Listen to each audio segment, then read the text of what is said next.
सर्वांचं स्वागत आहे.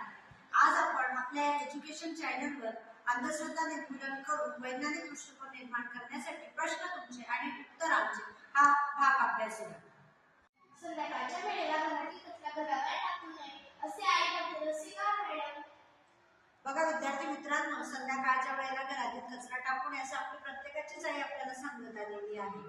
पण त्याच्या मागचं वैज्ञानिक कारण आहे.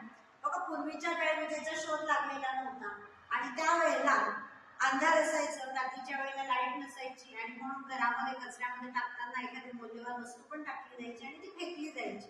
त्यामुळे आपलं नुकसान व्हायचं आणि म्हणून पूर्वी असं म्हटलं जायचं की घरातील कचरा संध्याकाळी बाहेर टाकू नये. पण आता सगळीकडे विजेचा शोध लागलाय, लाईट आलेल्या आहेत आणि त्यामुळे तुम्ही अशा वेळेला घरातील कचरा बाहेर टाकला तरी त्याच्यातून आता आपल्याला काही अडचण येत नाही, उलट घराची स्वच्छताच होते. म्हणून आपण घरातील कचरा रात्रीच्या वेळेला बाहेर टाकून यातील अंधश्रद्धेचा भाग दूर करून घर स्वच्छ ठेवण्यासाठी आपण संध्याकाळी कचरा बाहेर काढला तरी काही बिघडत नाही.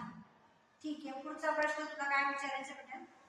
कोणत्या तरी कामाला गेलो आणि रस्त्याने जर माणसं आडवी गेली तर आपले ते काम पूर्ण होत नाही असे का मॅडम?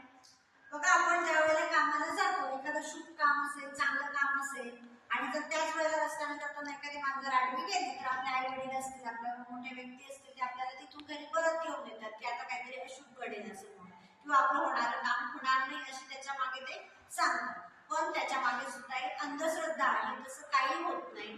पूर्वी ज्या वेळेला वाहतुकीची साधनं उपलब्ध नव्हती त्यावेळेला बैलगाडीने प्रवास केला जायचा किंवा पायी प्रवास केला जायचा, जंगलातून प्रवास केला जायचा. आणि मग मांजरीचे जे डोळे असतात त्यांची रचना अशी असते की अंधारामध्ये ते खूप चमकतात, तुम्ही बघितले असते. आणि त्याच्यामुळे ते बैल जे असायचे ते डोळे बघून खूप घाबरायचे आणि त्यातून ते घाबरले की मग एखादा अपघात घडण्याची शक्यता असायची. किंवा पायी रस्त्याने जाताना आजूबाजूला एखादं जनावर असेल तर त्यामुळे सुद्धा ते लोक असतील ते त्या डोळ्यांना घाबरून ते घाबरायचे आणि त्याच्यामुळे सुद्धा अनेक दुर्घटना घडायच्या. आणि म्हणून त्या मांजर आडवी गेली की काम होत नाही असं त्याच्या मागे म्हटलं जायचं.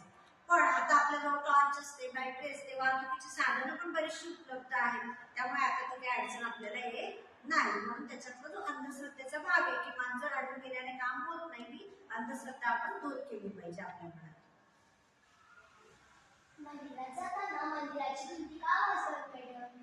बघा, मंदिरात जाताना आपण सगळेजण अगोदर घंटा वाजवतो आणि मग मंदिरात प्रवेश करतो. कारण घंटा ज्या वेळेला वाजवली जाते तेव्हा त्याच्यातून कंपन ध्वनी निर्माण होताना कंपन निर्माण होतात आणि या कंपनातून आजूबाजूच्या परिसरामध्ये वातावरणामध्ये असलेले जे सूक्ष्मजीव आहेत त्यांचा नाश होतो आणि तिथलं जे वातावरण आहे ते शुभ होतं, चांगलं वातावरण तयार होतं आणि मंदिरामध्ये गेल्यानंतर एक पवित्र वातावरण आपल्याला मिळतं. म्हणून मंदिरात जाताना अगोदर मंदिराची घंटा वाजवली जाते.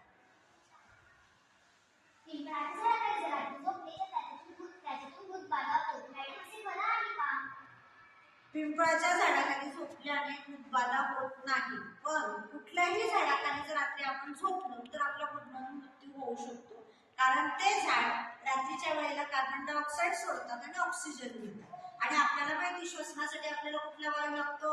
ऑक्सिजन. आणि आपण कुठला वायू सोडतो? Carbon dioxide. झाडाने जो कार्बन डायऑक्साईड वायू सोडलेला असतो त्याच वातावरणात जर आपण तिथे झाडाखाली झोपलो तर आपल्या शरीरामध्ये कार्बन डायऑक्साईड जातो आणि त्याच्यामुळे आपला मरून मृत्यू होऊ शकतो. तो भूतबाधेने मृत्यू होत नाही. म्हणून असं म्हटलं जातं की रात्रीच्या वेळेला झाडाखाली झोपू नये. त्यातलं त्या पिंपळाच्या झाडाचा आकार मोठा असतो त्यामुळे तो सगळ्यात जास्त कार्बन डायऑक्साईड वायू सोडतो आणि त्या झाडाखाली लवकर मृत्यू होण्याची आपली जास्त शक्यता असते. म्हणून पिंपळाच्या झाडाखाली रात्रीच्या वेळेला झोपत नाही. पक्षी हवेत का उडतात? पक्षी हवेमध्ये उडतात याचं कारण तुम्ही पक्ष्यांचा आकार पाहिलाय सगळ्यांनी? बघा, असा असतो, मध्ये कसा असतो? फुगे, आणि आजूबाजूला कसा असतो? निमुळता असतो आणि त्याच्यामुळे त्याला हवेमध्ये हवेचा विरोध सहज करता येत असतो. आणि त्यातल्या त्यात त्यांच्या शरीरामध्ये जी हाडं असतात ती पोकळ असतात, त्याच्यामुळे त्यामध्ये हवा भरली जाऊ शकते आणि ते हवेमध्ये उडतात आणि त्याला पंख असतात उडण्यासाठी. त्या पंखांच्या सहाय्याने ते हवेमध्ये सहज फिरू शकतात आणि उडू शकतात. म्हणून पक्षी हवेमध्ये उडतात. आपल्या शरीरामध्ये जे हाडं आहेत ते पोकळ नाहीयेत, आपल्याला पंख नाहीयेत, आपली जी रचना आहे शरीराची ती त्या पद्धतीची नाहीये, मध्ये फुगे आजूबाजूला निमुळते, त्याच्यामुळे आपण हवेमध्ये उडू शकत नाही. माझी आई म्हणते की स्मशानातून घरी आल्यानंतर हात आंघोळ झाल्यानंतरच कोणत्याही व्यक्तीला किंवा वस्तूला हात लावू असे काम.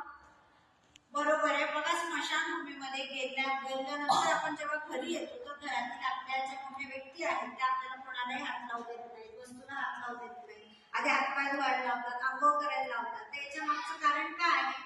कोणत्याही व्यक्तीचा ज्यावेळेला मृत्यू होतो तो कुठल्या ना कुठल्या आजारपणामुळे त्याचा मृत्यू झालेला असतो आणि त्याच्या शरीरामध्ये रोगजंतू असतात आणि त्यातल्या त्यात आपण जेव्हा स्मशानात जातो तर ते प्रेत जाळले जातात आणि त्याच्यामुळे त्याही ठिकाणी रोगजंतू असण्याची दाट शक्यता असते. आपण ज्या वेळेला तिथे जातो तेव्हा ते रोगजंतू आपल्या शरीरावर बसतात, आपल्या कपड्यांवर बसतात आणि आपण जर घरात तसाच प्रवेश केला तर ते घरामध्ये पसरतात आणि त्याच्यातून आपल्याला रोगजंतूंची बाधा होऊन अनेकांना रोग होऊ शकतो. त्यामुळे आपण अगोदर घरात प्रवेश करण्याच्या अगोदर जर आंघोळ केली तर ते रोगजंतू नष्ट होतात, त्यांचा नाश होतो आणि मग आपल्या घरामध्ये जे रोगजंतू बसण्याची शक्यता असते ती कमी होते. म्हणून नेहमी स्मशानभूमीमधून आल्यानंतर आंघोळ केली पाहिजे, हे त्याच्या मागचं वैज्ञानिक कारण.